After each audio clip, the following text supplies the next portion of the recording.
Hello, English learners. Welcome back to English Pods. I am Leonardo. Whoa! Good morning, students. And I'm Elizabeth.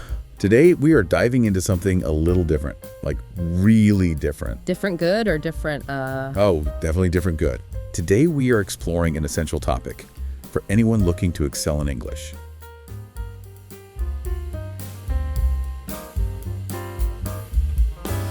Welcome back to the deep dive.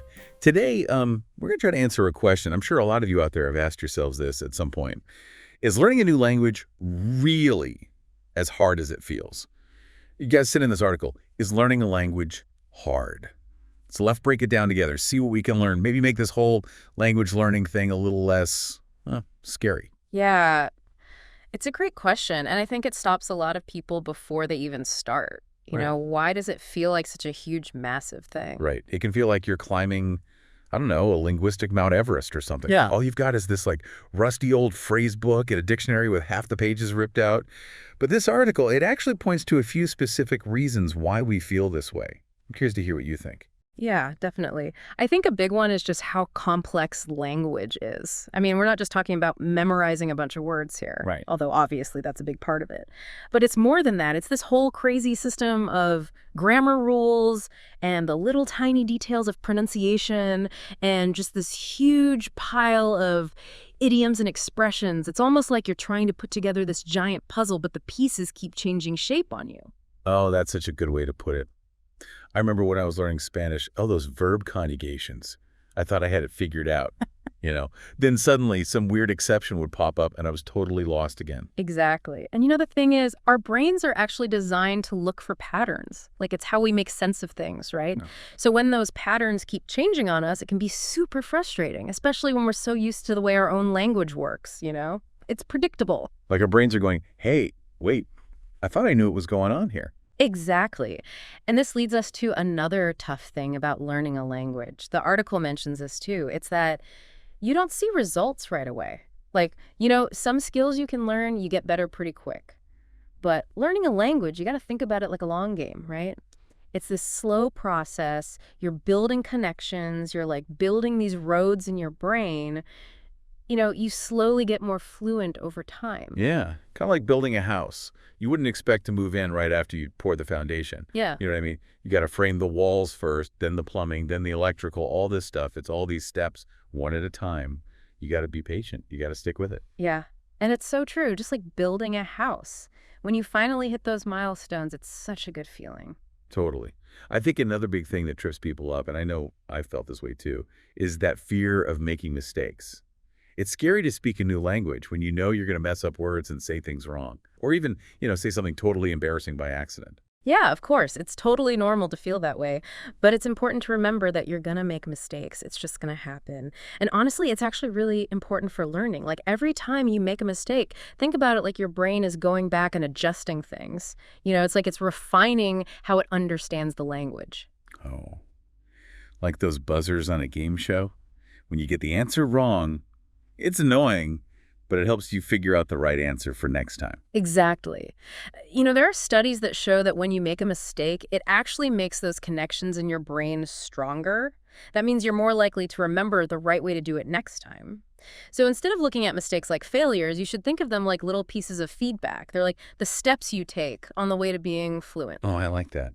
It kind of reminds me of that saying, you learn more from your failures than you do from your successes or whatever. Yeah. It's all about like accepting that it's going to be messy when you're learning and knowing that all those mistakes, that's actually how you grow, Totally. Okay, now another thing the article brings up, and this is something a lot of people experience, it's that you're just not around the language enough. Like, you're not exposed to it enough. It's like you take 2 steps forward and then you take 1 step back. It's like trying to learn how to swim by reading a book about swimming, right?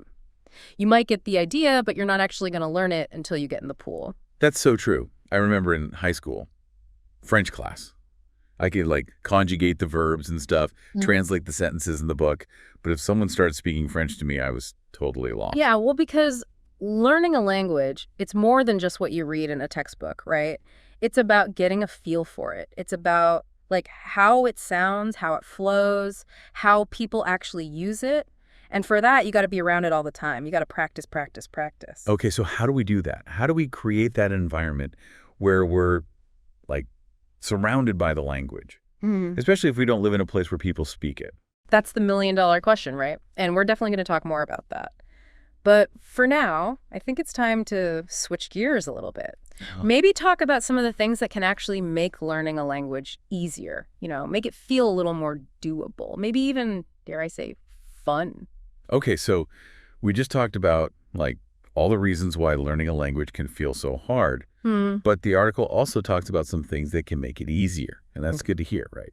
One thing I thought was interesting was how much easier it is if the language you're learning is similar to your native language. Yeah, for sure. It's like a head start, If the two languages are close to each other, it definitely helps. Like if you speak English and you're learning Spanish or French, there are actually a lot of similarities. They both come from Latin way back. It's almost like you have some of the building blocks already in place. Well, that makes sense. Okay. Like you've got this like framework. You don't have to start completely from scratch. Right. Exactly. A lot of the words look similar, or they sound similar, even if they're spelled different. And even some of the grammar rules are pretty close. So it might not feel quite as hard to get started, Okay.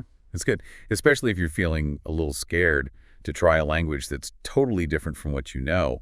What about immersion? The article talks a lot about that, how important it is. What does that actually look like, though? Well, immersion is huge. Like, it can make a big difference in how fast you learn a language. The best way is to actually live in a place where people speak that language. But obviously, not everyone can do that. So how do you create that same kind of environment when you're at home? Yeah. So it's not just about being in a certain place. It's about surrounding yourself with the language. Right. Even if you're not actually in the country where people speak it. Yeah, exactly. Think about it. We're like bombarded with stuff all the time, like sights and sounds and experiences, right? So if you can make the choice to include the language you're learning in those things, you're basically immersing yourself. You're making those connections in your brain, and those are what help you become fluent. Okay, so some examples would be like changing your phone settings to that language, or listening to music or podcasts, or watching movies with subtitles, stuff like that. Yeah. Exactly. And even reading like news articles or books. Oh, and another cool thing, even just hearing it in the background can help. Like if you have the radio on while you're doing something else, it's almost like your brain is absorbing the sounds, the rhythm of the language without you even realizing it. Wow, that's crazy. It's kind of like how babies learn language, Yeah. right? They're not reading textbooks or anything. They just kind of soak it all up. So creating those environments, even little things here and there that can help us tap into that same process. Totally. Okay, now here's something else the article talks about, and this is a big one, I think. Motivation. Why are you learning this language in the first place? What's the reason? Having a good reason, like a purpose, that can really make a big difference. Oh, yeah, that makes sense. It's like if you're going on a road trip, right? You got to have a destination. If you don't, you're just going to wander around aimlessly. Exactly. And they've done research on this. Like, if you have a really strong reason for wanting to learn something, your brain actually works differently. You pay more attention, you remember things easier, and you're more likely to keep going, even when it's hard. So it's not just about forcing yourself to do it. It's about finding that like inner drive, that thing that makes you really want to connect with another culture or get a better job or whatever your reason is. Yeah, exactly. All right, let's talk about tools and resources. Because we live in a pretty amazing time for learning a language. There are so many apps and online courses and virtual tutors and people you can practice with online. It's like having your own personal language teacher right there on your phone. Yeah, it's pretty wild. I remember when I was in school, if you wanted to learn a language, it was like you had these old textbooks and these language labs with these big clunky headphones. And now you can do all this stuff right on your phone.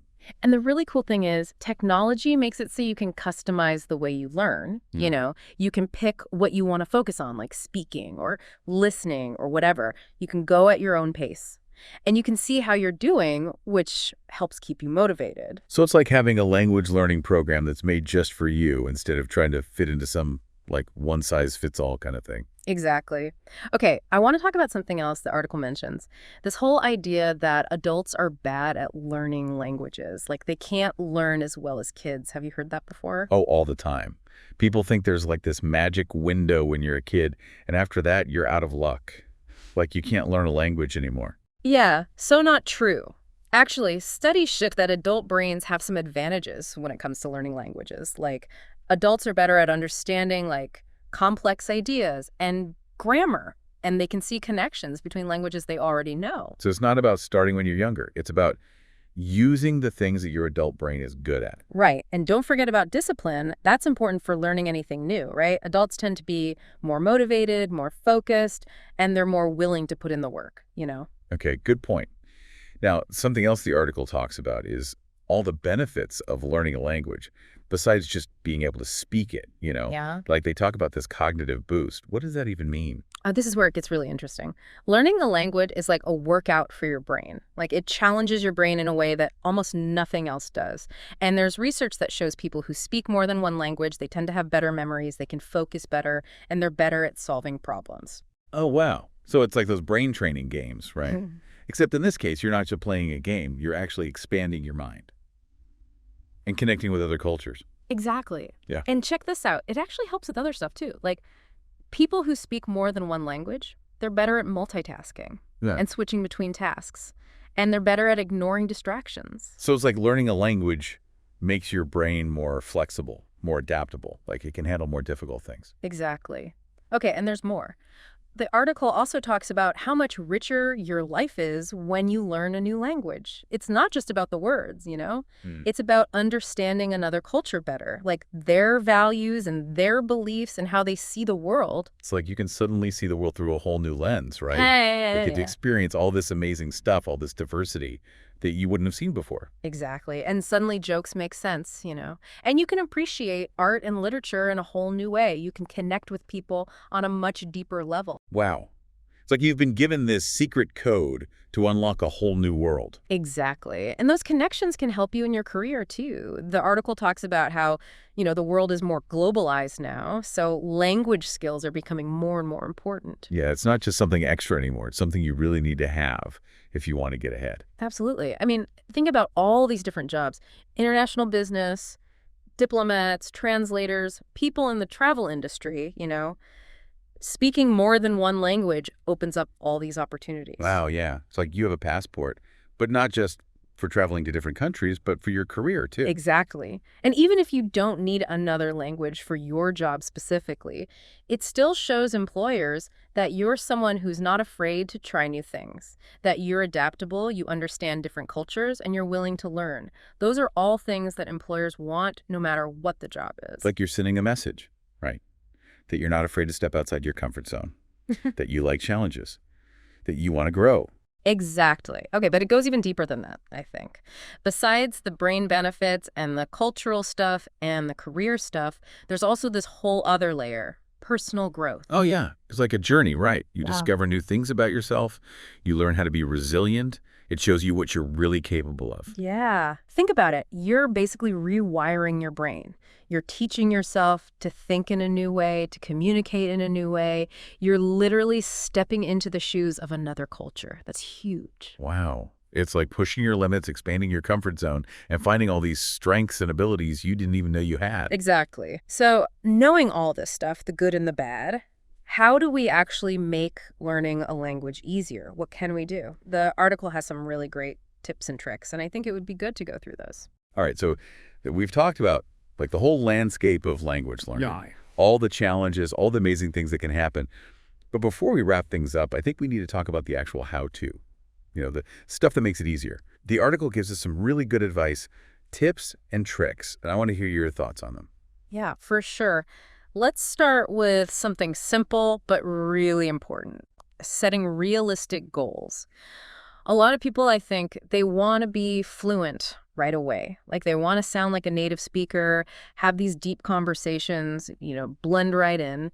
But that's a lot of pressure and it can be really discouraging. It's like imagine trying to run a marathon without training first. Right. You might start off okay, but then you're going to hit that wall and you'll probably just want to give up. Yeah, exactly. So instead of trying to be perfect right from the start, you should focus on setting these small goals, things you can actually achieve. Little things that keep you going, like maybe learning a few new words every day, or mastering some basic phrases, or being able to introduce yourself, talk about your hobbies. Those little wins, they build up your confidence and make you want to keep learning. Yeah, it's like breaking down that marathon into smaller chunks. Focus on reaching each mile marker one at a time. Don't get overwhelmed by the whole thing. Exactly. And it's like training for a marathon, too, in another way. Consistency. You got to practice regularly. The article really emphasizes that. even if it's just a little bit each day. Oh, I think that's good to hear because some people might feel like they don't have a lot of time to study a language, right? Yeah. So it's not about having these big study sessions. It's about fitting in little bits of practice every day. Yeah, totally. Even just 15 minutes a day. That adds up to over 90 hours a year. Think about that. And that can make a big difference. Oh, here's a good tip. Try to combine language learning with stuff you already like to do. So if you love music, find some music in the language you're learning and sing along. If you like to cook, find recipes in that language. Make it fun, you know? If you enjoy it, you're more likely to stick with it. That's a great idea. It's about making it part of your life, Yeah. not like some chore you have to do. Exactly. And speaking of making it part of your life, the article also says it's good to use different resources. Like, don't just use textbooks or just apps. Try different things and see what works for you. Some people learn best by seeing things, so maybe flashcards are good for them. Other people learn better by listening, so maybe podcasts are better. Experiment, you know? Find what keeps you interested and motivated. It's like creating your own personal language learning playlist. Mix it up. Keep it interesting. Yeah, I love that. Okay, here's another really important tip from the article. Don't be afraid to speak the language right from the beginning. I know it can be scary, especially when you're first starting out, but the sooner you start speaking, the faster you'll learn. Yeah, it's like that saying, practice makes perfect. Mm. But it's not really about being perfect. It's more about getting comfortable with messing up sometimes, with not knowing all the words. Exactly. Every time you speak, even if it's just a couple of simple sentences, you're strengthening those connections in your brain, and you're building up your confidence, and you're getting feedback so you know what to work on. It's about accepting that it's going to be a little messy sometimes, Yeah. All those mistakes and awkward pauses, that's just part of the process. Totally. Okay, and while we're talking about embracing things, let's talk about making language learning fun. The article reminds us that it doesn't have to be boring, you know? It can be playful and engaging and even funny sometimes. Yeah, that's so important. If you're having fun, you're more likely to keep going. You'll push through those hard parts and you'll enjoy those little victories along the way. Right. So be creative. Turn those vocabulary lists into games. Find people online to practice with. Join a group. Or even have a movie night with friends where you watch a movie in the language you're learning. There are so many things you can do. Okay, and last but not least, let's talk about immersion again. We talked about it before, but this time, let's focus on how to create that immersion when you're not actually living in a place where people speak the language. The article has some good ideas for that. Yeah, it's all about making little changes in your daily life so you're exposed to the language more. Change your phone settings to that language. Label stuff around your house with the words in that language. Listen to podcasts while you're driving or doing other stuff. You can even try thinking in that language for a few minutes each day. It's like you're surrounding your brain with the language, even if you're not actually in a place where people speak it. Exactly. And the cool thing is, even these little changes, they can really add up. They slowly rewire your brain so the language starts to feel more familiar, easier to understand. Okay, so as we finish up this deep dive, I think the big takeaway is that learning a language is a journey. It's not about reaching some destination. It's about enjoying the process, the challenges, the successes, and all the amazing things you learn along the way. It's about opening your mind, connecting with other cultures, and experiencing the world in a whole new way. That's a perfect way to put it. And remember, every journey starts with a single step. So what step will you take today to start your language learning adventure? That's a great question for everyone out there to think about. And on that note, we'll wrap things up for today. Until next time, keep exploring, keep learning, and never forget, you can do anything you set your mind to.